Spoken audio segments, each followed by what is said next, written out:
I have finally got a working dark oak tree farm. It's been a long road to get there. I am super excited to build it. It's going to be a really cool farm.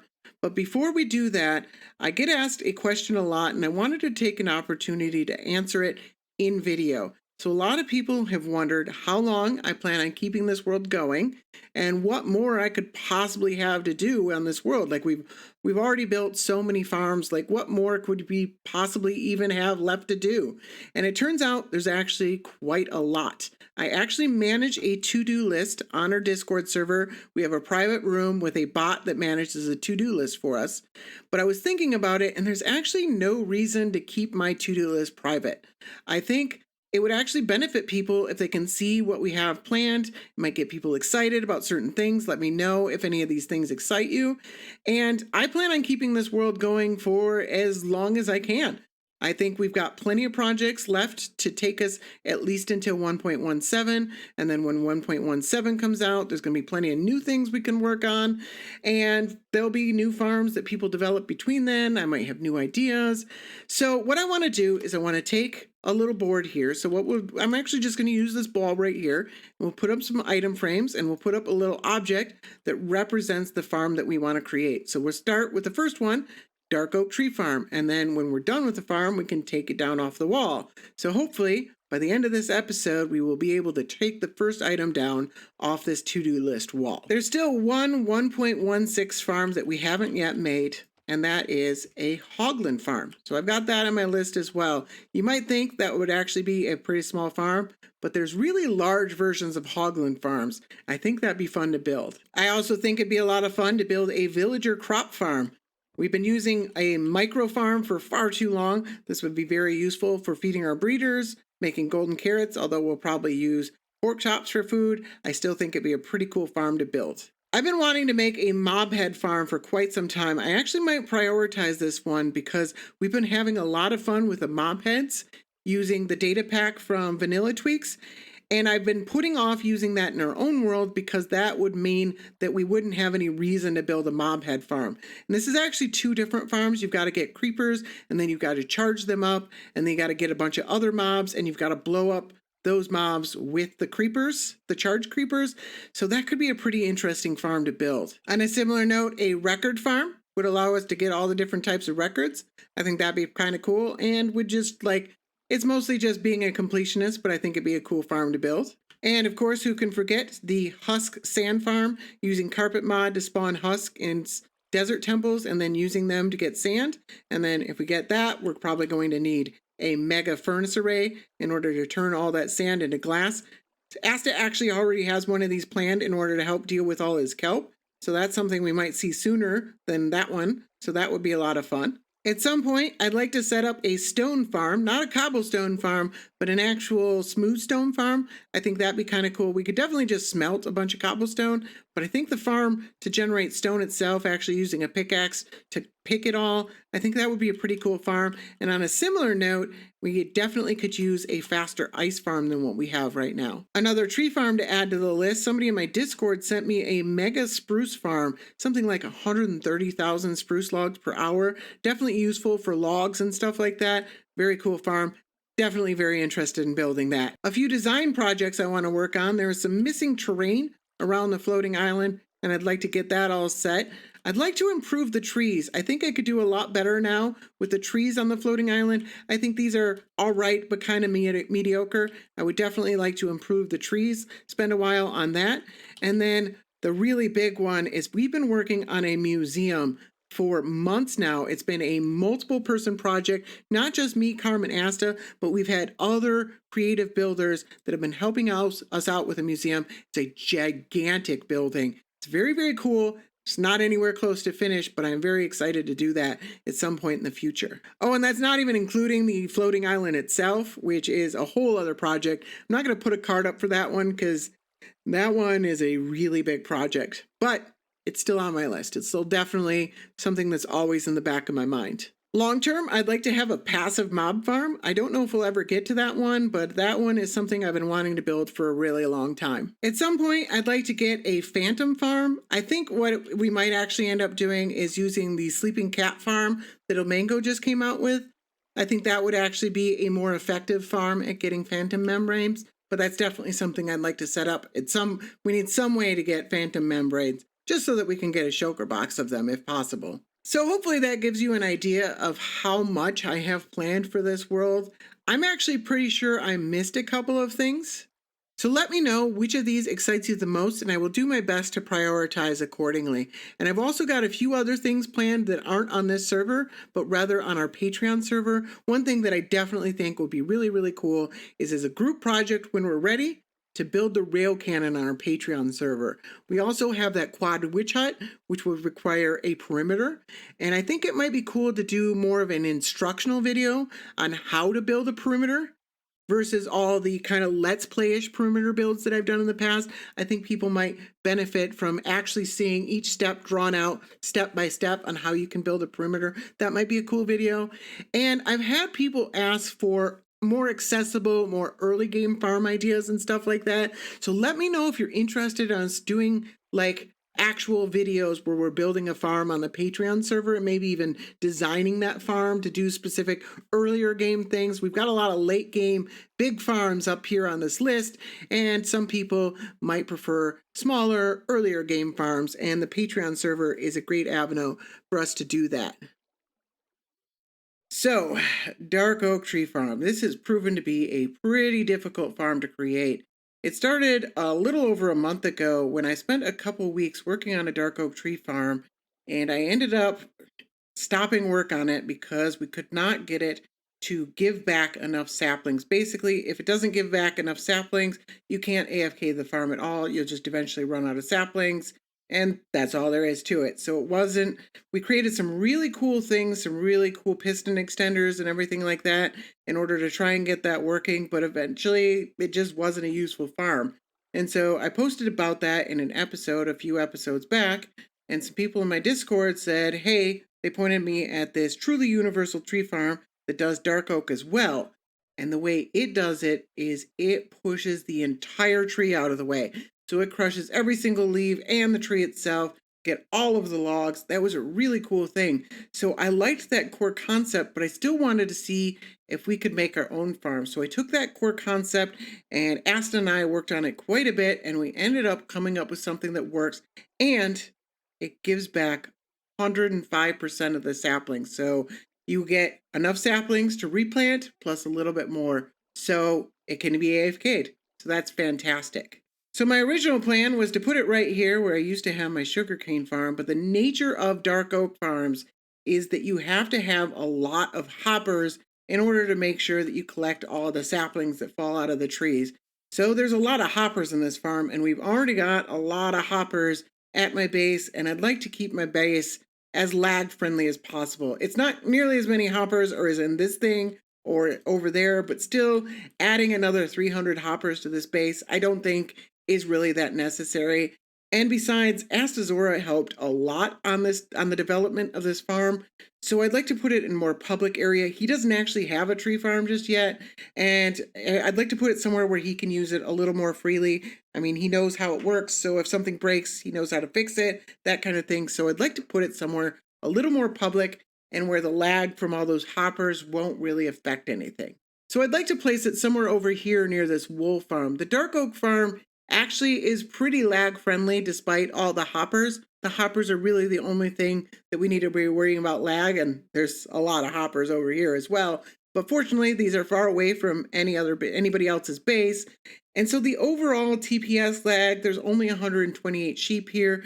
They're not stacked on top of each other. I think the server can handle both of those being loaded at once, and that shouldn't be a problem. And by using the dark oak farm, we'd actually be AFKing the wool farm, which is definitely something we could use. And then at some point in the near future, I might like to upgrade the storage. And we might actually want to upgrade our wool farm. We might move it somewhere else, like the end, if we do that, if we go for like 1,000 sheep or something like that. And then we could just leave the dark oak tree farm here and get rid of the wool farm, and that would be fine too. But in the meanwhile, I think it'd be useful to be able to AFK both at the same time. So I think this is where I would like to put it.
Every once in a while, you get a project that just works properly on the first try. It's a very rare thing to have happen, but when it does, it is a beautiful thing. This thing is working magnificently.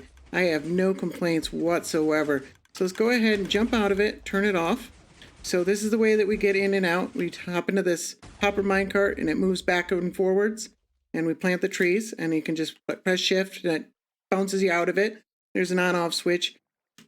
The only small problem I had when I was setting this up is that this dropper system right here, this is what feeds us saplings. This wasn't working when I first did it because I put this one observer facing the wrong direction. Other than that, the only other problem I had was I came here without enough saplings to actually fill the sorter back here, so I had to do some tweaking with the sorter. And we should have enough saplings. We still don't have very many saplings, but we got enough to actually keep it going for quite a while, and it will slowly grow as I AFK the farm longer and longer. But yeah, I mean, this thing is working really, really well. Take a good look at it from the whole thing. It's really big, but it actually wasn't that hard to build. The obsidian was obviously probably the most expensive part of it, and most of this is necessary. I probably overdid it a little bit, but I wanted to make sure that none of the TNT blew up anything that wasn't important. So there's quite a bit of obsidian in order to protect the delicate devices from the actual TNT. And then you may have noticed, and you may notice now, there were some beacons in the build, and that is because I needed walls to keep the saplings into the farm, and I needed something that was a solid block, had a full hitbox, so it couldn't use like a hopper or something like that, and it was immovable. So when these slime blocks go next to it, it doesn't move them. And I tried using leaves and they kept disappearing. It's possible that I can use dark oak leaves. I was using regular oak leaves and they just kept disappearing. And I didn't test it with dark oak leaves. That might work better.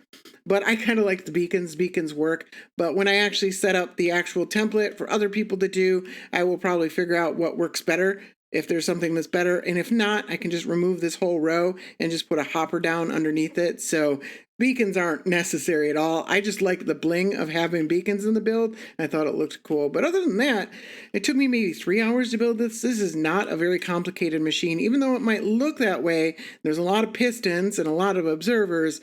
It's actually not that much going on here. So I put out a video short last week that was teasing this farm, and you may have noticed that some things have changed since then. And unfortunately, it was actually when I realized I was going to have to make that change that I decided I wanted to put out that video short. So these piston walls right here that you see moving back and forth, they used to be moving in the same direction, and they were both over on the same side, moving towards this way.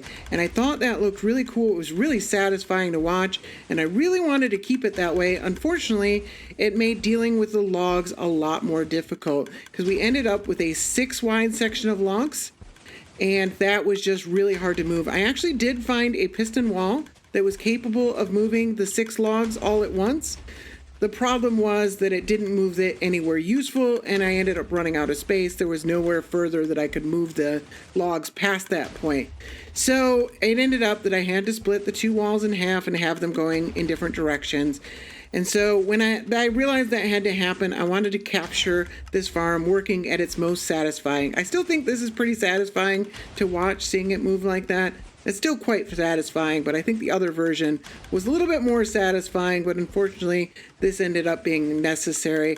And it actually did help quite a bit because we ended up needing 2 blast chambers here for each half of the tree. So we got a total of 4 blast chambers. So we're splitting up the tree in half, and then we're splitting it up again. So we got the top half and then the bottom half that are being blown up separately. That's to make sure that we don't lose quite as many logs, so we don't end up with logs that are landing on top of these logs. So you see, most of the time we do have a small amount of loss to the blast chamber, but most of the time we're getting pretty clean blow-ups like that. So we're not getting logs that are actually landing on top of other logs, and that's why we split it up into 4 different blast chambers. But yeah, I was disappointed when I realized I couldn't have them going in the same direction, but I think this ended up working quite a bit better. Another thing I'll say is that this is quite a bit more bone meal efficient than the other dark oak tree farm I was working on. A big part of that is the fact that we're only bone mealing it a few times, and then we're taking away the entire tree. rather than just the trunk, which is what I was working on before, where we were just taking apart the middle 4 logs all the way up the tree. This one takes away the entire tree. So for every bone meal, we're getting a lot more logs. And then also you will notice as I bone meal it, it lifts up the dirt, lifting up the tree, and it lets me plant the tree while the other tree is being moved out of the way. But you'll also notice the dispensers aren't working until the other tree is moved entirely out of the way. Now dispensers, if you put dispensers on just one dark oak sapling, it will actually use up bone meal. So by having all 4 saplings already there, we're saving bone meal there as well. So that actually makes this doesn't actually use up very much bone meal at all. This is probably one of the most bone meal efficient tree farms I have, period. I got to give a lot of credit to Astazora, who helped out immensely with this design. It was his idea to come up with these observer walls that are being pushed up and down, and that allowed us to power both the extension and the retraction of the walls all with one wall. So when it's being extended, the wall is being pushed up, and when it's being retracted, it's being pushed down. It's a very elegant design. Very cool. He used this for his cobblestone generator, which he released a video for very recently. I will put a link in the description if you're interested in that. And he also helped out quite a bit with these TNT dispensers. We went through quite a bit of trial and error trying to figure out how to get this to work and how to minimize the loss like I was talking about, and Astazora helped out quite a bit with that. On top of that, there were a whole lot of details that went into this farm. It's not just as simple as moving a tree and then blowing it up. As we saw from the last time I tried this, getting enough saplings back was a pretty big problem. Also, you've got to get those saplings actually to the player. So we've got a dropper back there that's spitting them out for the player. You've got to get it in an AFK spot that moves back and forth without interfering with any of the redstone. You've got to detect the tree. That took quite a bit of work to figure out the proper way to detect the tree without interfering with any of this stuff up here. You've got to actually dispense the bone meal and then set up all the sorters. We had the core part of this farm working basically within a day, but it took me the better part of a week to hammer out all those details to turn it into an actually working farm. And the TNT dispensers actually took quite a bit of work as well. Again, figuring out how to minimize the loss there. But once we got this all working, this was actually a pretty easy farm to build. All right, so let's see how we're doing so far. You'll notice that I've got 59 and 58 saplings here in my hotbar, so that's a good sign that the saplings are working really well. So let's come on down. I've been running this for about an hour while recording some clips and testing it out. And we've got 5 shulker boxes and a row over here. And we should have pretty much exactly the same over here. It's just the 2 different blast chambers, each have their own storage. So again, 5 shulker boxes and a little bit, couple stacks there. And then we get, so that's about what I would expect for about an hour. We're looking at 27,000. The farm should give about 30,000 per hour, so it might be a little less than an hour. And then we come over to the sticks. We've got about 2 rows here of sticks. Again, I'd expect about 1,000 per hour from the sticks. And then from apples, it's a little bit less than I'd expect. I would expect it should be about 300 apples per hour, so I don't know why we're getting so few. Might be we had to fill up the filters and stuff like that. That still seems kind of low. But other than that, it seems like it's working great. I mean, that is a decent amount of dark oak logs already. 10 shulker boxes of dark oaks. I'm not at all upset about that. So there's a little bit of cleanup that I still need to do, but also at some point I might want to do something about joining these together. So the portal is down there and it's covered by this glass. It's because when I set this up, I wanted to protect this area, the AFK area for the wool farm, from any mobs or anything like that. I haven't done any mob proofing on this farm because we have a mob switch now and it's just such a big farm. I didn't want to have to worry about mob proofing it. So this thing is not mob proof at all, but we do have a mob switch, so it shouldn't be a big deal. But I might want to join these up because it's kind of cumbersome to get to this farm from the portal. You basically got to go all the way around. And so I might want to join this up at some point in time. And we might want to actually put a building. We could probably come up with a pretty cool building to put around this farm. That might be kind of cool. Maybe even put a building around this thing as well. And then even if we got rid of this at some point in the future, we could keep the building around it and that might look kind of nice. So these are things to do at some point in the future. I think I've already spent way too much time on this farm as it is. And like I said, I might want to come back at some point and revamp the storage for this farm as well. So that might be another cool addition. So I think those are all things that we can do at the same time or in the general vicinity of time. So even more things that we can add to the list. So I ended up AFKing this farm for a good few hours while editing down this video, and as you can see from my inventory, we are no longer short on dark oak saplings. So this farm is definitely giving back dark oak saplings and then some. So that is an awful lot of dark oak saplings. And if you come over here, I should have at over a double chest of dark oak logs. So over here we've got the same thing basically in this chest here, and I think this is probably going to last me for a really long time. We already have the nether tree farm, which produces like 100,000 logs per hour. So those are the ones we use for chests and stuff like that. That means these logs are just for decoration. These are just for using dark oak logs and planks and stairs and trapdoors and those kind of things. This will probably last me forever. And then over here, we've got 4 shulker boxes and then almost a 5th shulker box of sticks. Again, they're useful from time to time. I keep them because I actually do use them. And then we're getting close to a shulker box of apples. There are better ways of getting apples. You could trade with them for villagers. But getting these basically for free along with the dark oak, that's definitely very helpful. So that means we can pull our first item down off this wall. And I've created a little chest here. We can save this for posterity later. And I don't think I'm going to work on any of these in the next episode.